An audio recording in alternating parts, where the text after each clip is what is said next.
The show is Win Action, and my name is Rashida Adeyinka Hassan.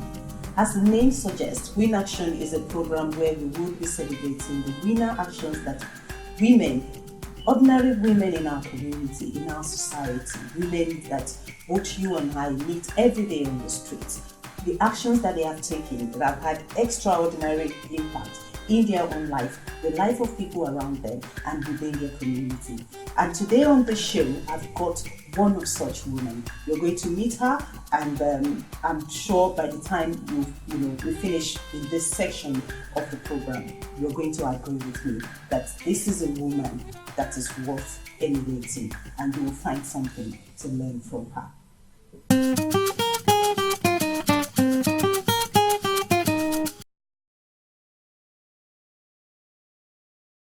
Yes, I promised you that I have an extraordinary woman with me today. She is somebody that I'm so delighted to hear her story, to share her experience. I have Dr. Sariat Adelakun. Hello, ma'am. Hello. Salam alaikum. You know we are used to salam alaikum. Salam alaikum. Wa alaikum salam. Dr. Sariat, I'm so excited to have you on my show. And I'm sure you have a lot of experience to share with us, but I would like us to start this week. Just tell me, who is Dr. Sariat Adelakun? Thank you for inviting me for the program. I'm highly delighted to be here. I am Dr. Sariat Adelakun. I was born some 56 years ago by Alhaji, Hamza, Adegbola, and Alhaja, Mulikat, Olaniyan. And I went through my primary education, usually secondary education, and I was able to finish my first degree. I studied chemistry, BSc chemistry. Though, because of normal circumstances that happen in school, victimization here and there, I had a third class. A third class. Third class. And now you are a PhD holder. Yes. That's the interesting, one of the interesting things I would like to share about Dr. Sariat Adelakun. You did a PhD. Yeah. Despite having a third class in your first degree. How did that happen? Because with third class, people will think, oh, she's going nowhere. So how did you get to that point that you are able to achieve a PhD and become a doctor with a third class to start with? Thank you very much. Like I said, it came up from victimization from lecturers who require sleeping with ladies before they pass their examination. So it wasn't that you were a dullard or you didn't know what you were doing. You were actually a bright student. It came up during the final year of my BSc, and to God be the glory, I had the third class. But I was able to overcome the problem with support from my father. He gave me absolute support. He said my destiny is not in the hand of the person. That despite the fact that I have the third class, that he believed I was going to get to wherever I want to be. That I should not just allow that to discourage me. So eventually I had to go for postgraduate diploma in education. And after the postgraduate diploma in education, I was able to do a master's in special education. You studied chemistry, and usually I know that a lot of times people think that most female children are not, or female people cannot be very strong in sciences. So how come you are studying? You were able to study chemistry, be a science student, and I'm sure the PhD you did also, it's along the line of the sciences and maths. Yeah. Thank you very much. I had During my secondary school days, I fell in love with sciences. I like being creative.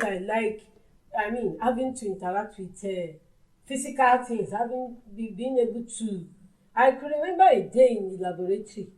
I like pouring things together. I would stay at the back when we were during teaching, mixing so many chemicals together. There was a time it paused on my face.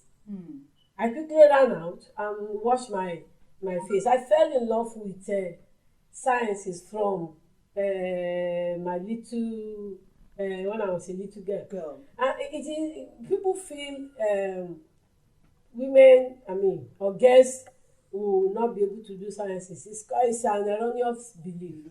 It's an erroneous belief.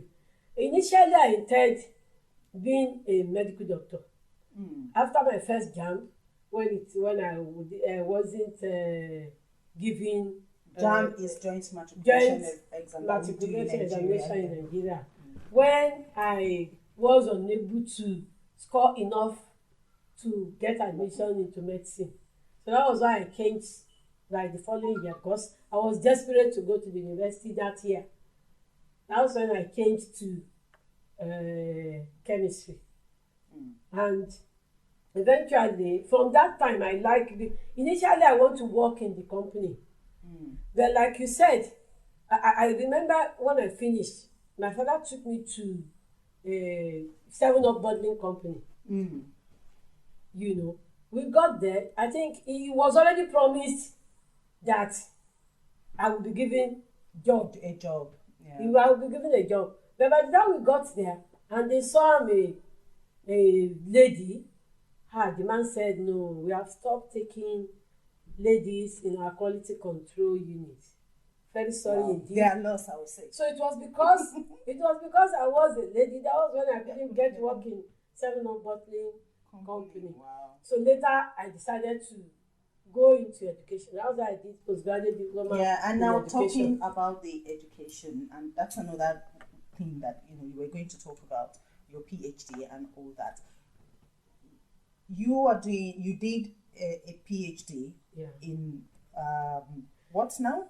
I did a PhD in access of science, engineering, and mathematics. Science, technology, engineering, and mathematics to persons with visual impairment. Yeah, that's the interesting part I wanted you to talk about. Now, teaching science and maths to people who are visually impaired. Yeah, what got you to do that, and what were you able to do it? Thank you very much. I got appointment with the Federal College of Education Special Oyo in Nigeria in 1988 into the Department of Integrated Science. In our college, we train teachers of persons with special needs. So those we train, I expected to go to special schools to teach after their schooling with us. So during my, over 20 years of teaching, I realized that persons with visual impairment don't come to our department. They don't come to not just integrated science department, all the departments in the School of Science. So I now venture into why. So I then realized that it is because they are unable to do mathematics and anything that has to do with calculation, mathematics and diagrams in sciences. That is why we don't used to have. You mean in their secondary school they are not able? They are not once you are visually impaired, you're not able to do maths or science. Up till now. There are schools, yes, in Nigeria. There are schools. Is that a practice all over in most places, or it's just a problem in Nigeria? Actually, accessing mathematics and science is a problem all over the world. But there are a lot of development in some countries. That was why when I realized there are development in some other countries, that was why I felt I could try and see how persons with visual impairment in Nigeria too will be able to do mathematics and will be able to do science. And with my interaction with them, when we go for teaching practice supervision, when our students we are teacher trainers, during some time they go for placement in schools, we go around to supervise them. So when you meet these children, you see that they are very brilliant, and many of them will tell you they want to be a pilot, they want to be an engineer.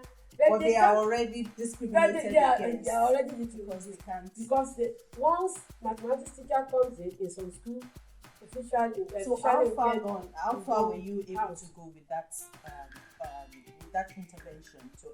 During my PhD, I was able to design a kit for teaching blind students mathematics. Wow.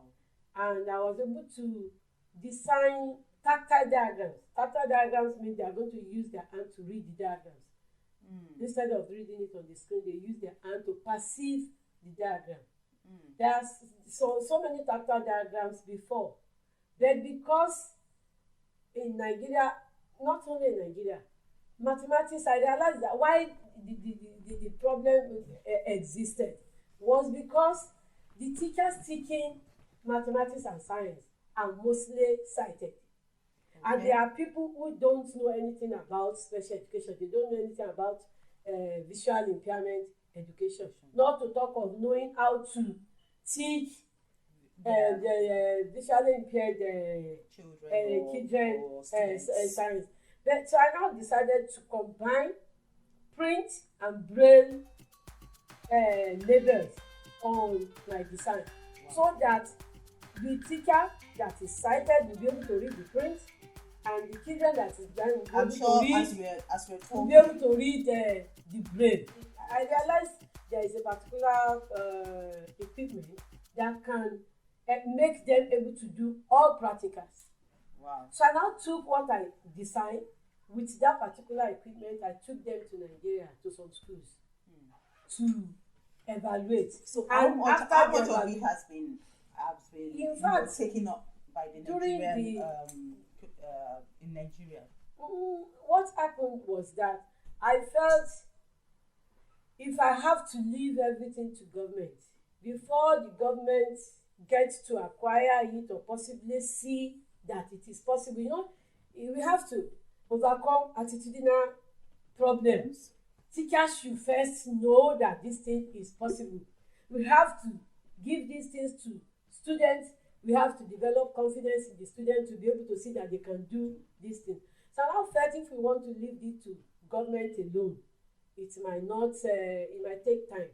And most times when you drop your thesis in the library, it will die in the library with nobody knowing whatever you have done. So because of that, I decided to register a non-governmental organization in Nigeria.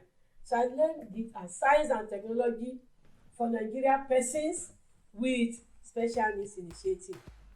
So that I aimed at least taking the organization will be able to go to schools, meet teachers, meet students, and do a lot of things. How much of that have you been able to do now? You've gone to schools in Nigeria? Yeah. Actually, we have gone to schools in Nigeria, and even we organize workshops for teachers. The last one we had was in Lagos. We invited teachers of mathematics and science from schools in Lagos, because inclusive education is the in thing now, and it is good, because those with special needs, they will not continue to live with special needs people for life. They are going to live with other people. That is why inclusive education, that is where they are trained along with other students. So that is why we now invite mathematics and science teachers from schools together in Lagos. In fact, some of the pictures you see, then we organize workshop. Then we invited some blind students and we gave them those materials to use. So the teachers were amazed, seeing that what they felt was impossible is now possible. And during that time, we invited teachers and the Ministry of Education and Universal Basic Education commission too. So How much were they supporting? Did they come? No, they attended. Some of them attended, but are you happy with the take-up? Were they supporting? No. There has not been any. You are just doing it because by the time I was packing. So you are doing what the government is supposed to be doing. Yeah, because by the time I was packing my material from the school, those students were crying that they were unable to do mathematics. They used to go out to learn mathematics. You mean students in secondary school? Students in secondary school. Where I evaluated the material. By the time I finished the evaluation, I was packing. They were crying. They wanted me to leave everything. I said no. There was when I promised that. Sorry, I would like to say something there. I think this should be a call to the government of Nigeria that we've got people like this that can help to actually achieve and make our communities more effective and more meaningful to people even with special needs. So if somebody can come up with this kind of intervention, I think it's high time that somebody is telling the government that they should be doing something about that. I'm sorry, I just needed to say that before we go on, because it's part of why we're doing this, because we want to inspire people. It's not only individuals, even governments can be inspired to do the right thing. So I haven't talked about that. Now, you did your PhD here in the UK, University of Birmingham. In Birmingham.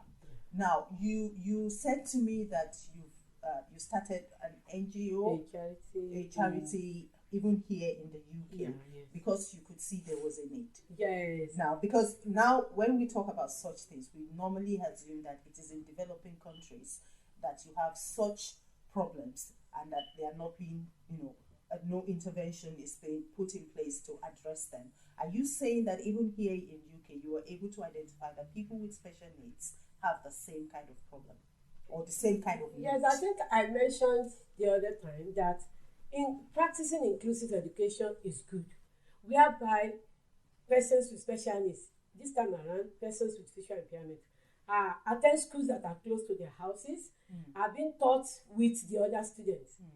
But the schools are unable to meet the level of need. Even here in the UK, the government are providing for them, but even here, they provide for them for independence, but for them for the choice of career. So you're able to say, I want to do maths, science. And then with the current cutting support to schools, so a lot of, areas are there that needs to. I was in some of the schools.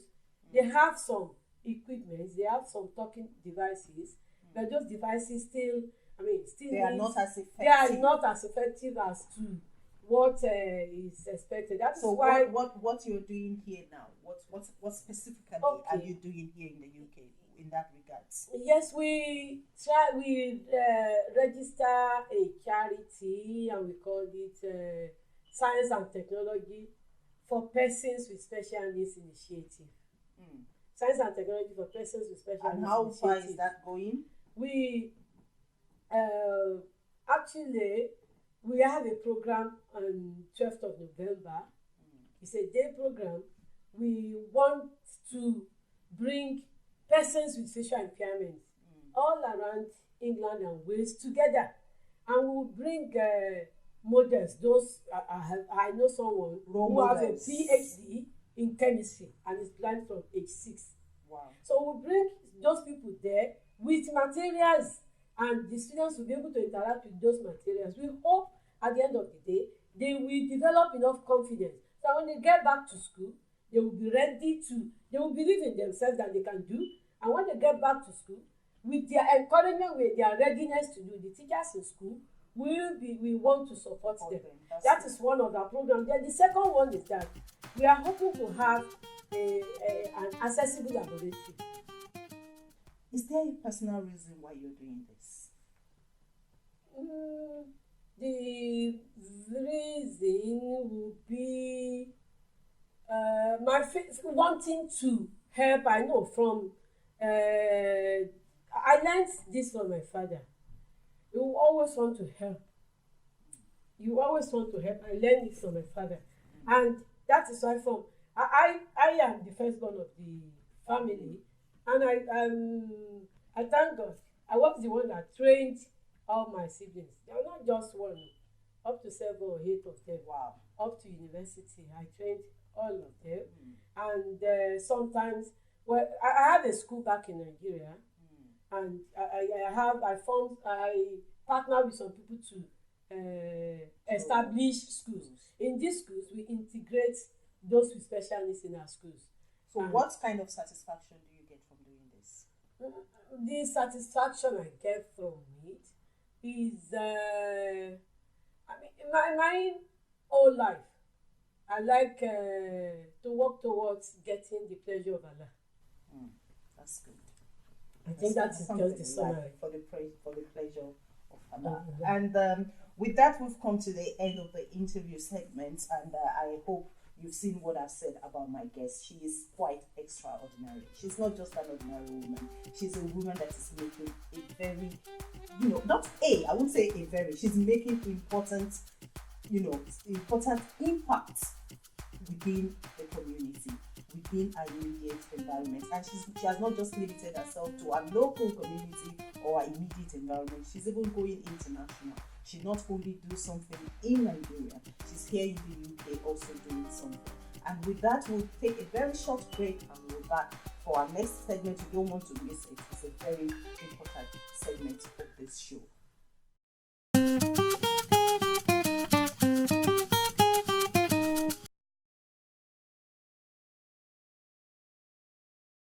The program is still Win Action, and I hope you've had, a very inspiring time with my guest today, Dr. Adelakun.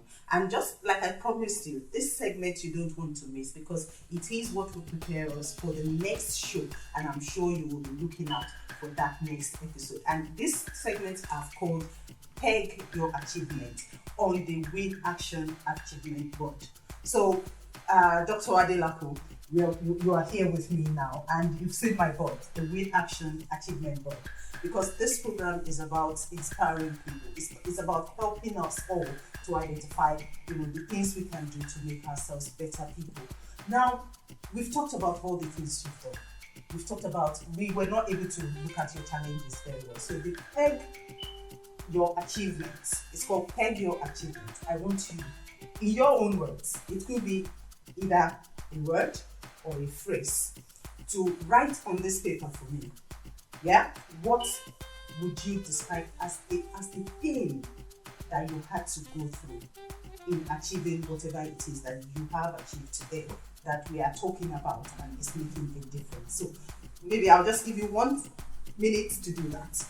Tell me, write on this paper clearly, write it in a way that people can see. What do you think is the most painful thing, the pain that you actually went through?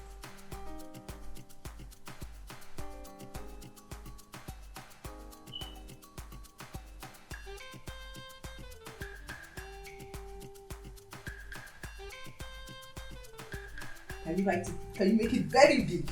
Write it in your biggest handwriting.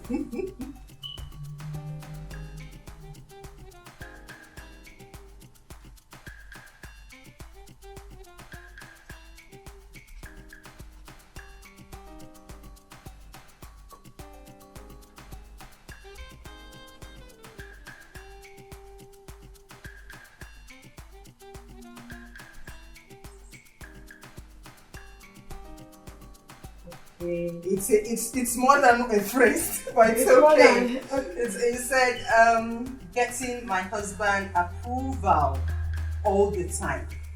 That was a big thing. We're going to talk about it, but you have to peg it on my board yourself. I've got the pins there, just peg it there for me. Thank you.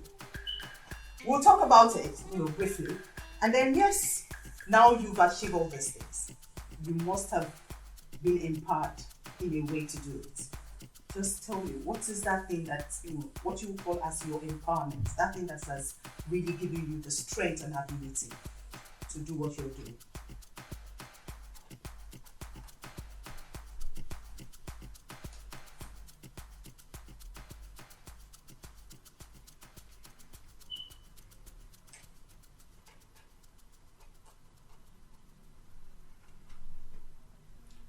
I said one. I know you have a lot.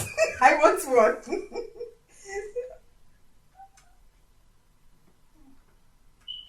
It's a sentence. Okay, it's a sentence. It's okay. a sentence or Okay, phrase. so it's not. So it's what? It's a sentence. That is education. My education, self-determination, and absolute faith in Allah. Allah Akbar. That's good. And then the last one, the game. The game. Okay. Okay.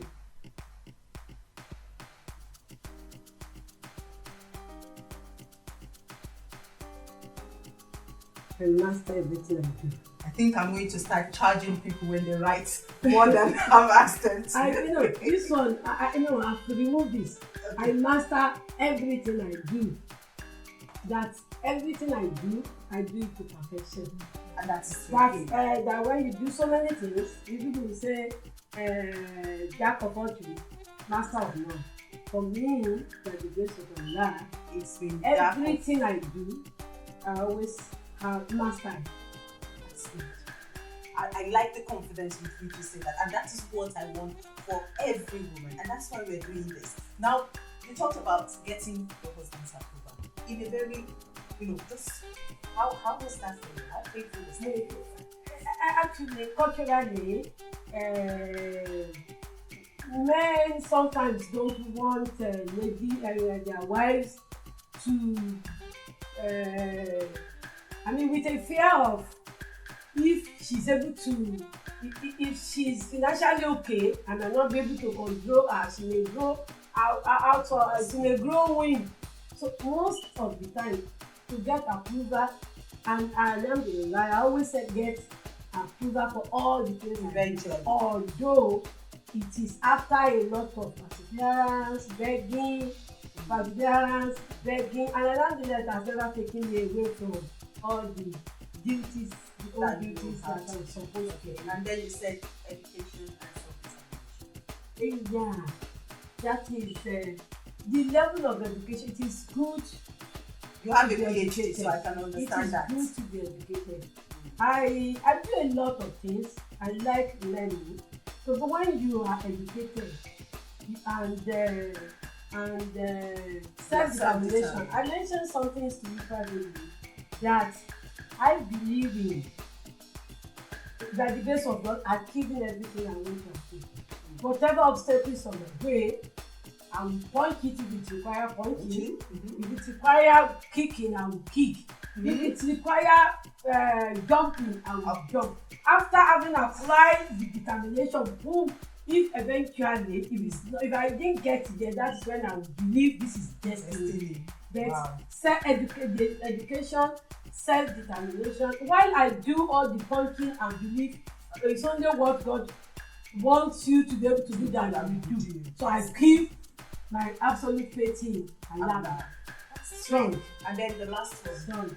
You said, what have you gained? You said, master everything. I master, by the grace of God, I master everything I do. I'm able to, I don't know how to present it. That everything I'm into so many things. There is something before you go. Let's just wrap up with this. Let us just wrap up with this.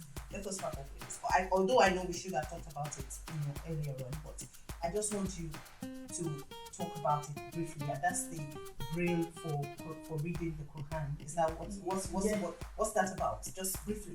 Yes, we see that in most of the schools for the blind, there's virtually nothing there for Muslim children, and that's why we decided to prepare braille books and distribute to school. We organize workshop and train blind students how to read the Quran in braille so that they are able to read it on their own. So we are moving from one place to the other. We are planning one for the UK to organize a central one. We used to organize it for a week. We are planning one for the UK. That's really great. And that's Ireland good to know. too.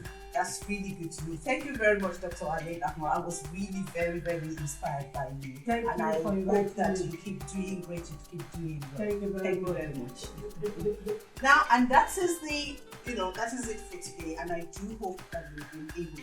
If nothing, remember all the kicking, punching, and what was the last thing you said? I can't remember. And jumping over Or all any the obstacle obstacle on in your your way to achieving. And once you know you've done all the kicking, all the punching, and all the jumping, and you've not achieved what you want to achieve, or whatever, or you think you have not achieved what you want to achieve, then you know that it is what God has actually destined for you. But you must always keep trying and keep doing so that you win. As the program is, you need to take your own win action.